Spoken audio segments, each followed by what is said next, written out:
Bonjour tout le monde, nous allons voir dans cette vidéo comment construire un rectangle ABCD ayant des diagonales qui mesurent 6 cm.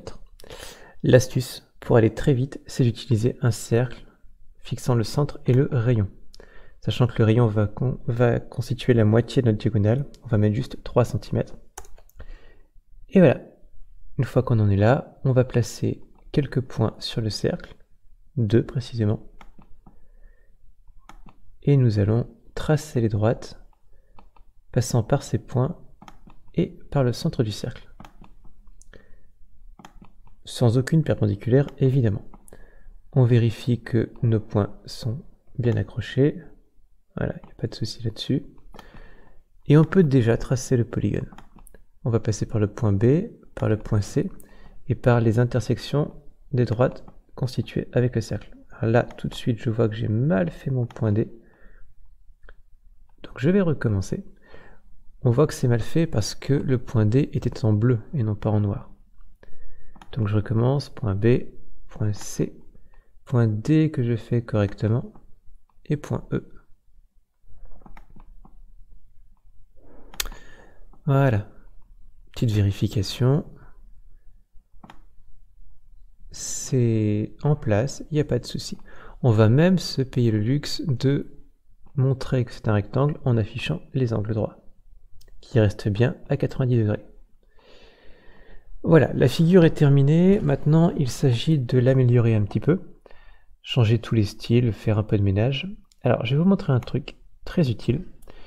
Ici, dans ces menus, tout en haut de la partie algèbre, on peut réorganiser les objets. Et on va faire tri d'objets. Et là, il classifie tous les segments, tous les quadrilatères, tous les points et toutes les droites. Conique, ça veut dire cercle en fait. Et on va pouvoir modifier tous les styles d'un groupe d'objets d'un seul coup pour aller plus vite. Par exemple, là, mes angles, je vais tous en même temps modifier l'affichage et ne garder que rien. Hop, on retire les étiquettes. Et là, on voit que les 4 étiquettes sont parties. Pour les coniques, ici le cercle, on va simplement pas afficher l'étiquette. Non, on va faire mieux que ça, on va aussi le mettre en pointillé, pour montrer que c'est un trait de construction. Toutes les droites, même principe, les deux en trait de construction d'un coup, et les deux sans étiquette en un seul coup. Les points, il y a peu de choses à modifier,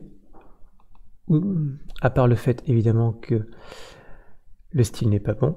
Je vais modifier tous les styles de points en un seul mouvement. Hop, tous sont des petites croix. J'ai une modification à faire, un par un, c'est que le point A ne doit pas s'appeler A. On va lui mettre O.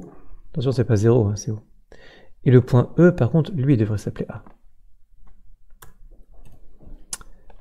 Voilà, c'est mieux comme ça.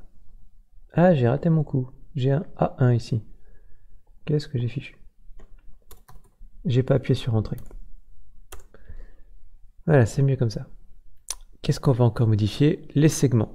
Tous les 4, on va d'un seul coup supprimer les étiquettes. Voilà, notre figure est terminée. On a les traits de construction qui sont encore affichés, mais qui sont masqués. Ils sont pas masqués, ils sont bien plus jolis. On voit apparaître le rectangle, on a même les 4 angles droits.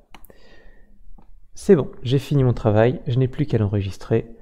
Fichier et sauvegarder. Rectangle. Avec les diagonales. Voilà. J'espère que cette vidéo vous aura été utile. Merci de l'avoir regardé et à une prochaine fois.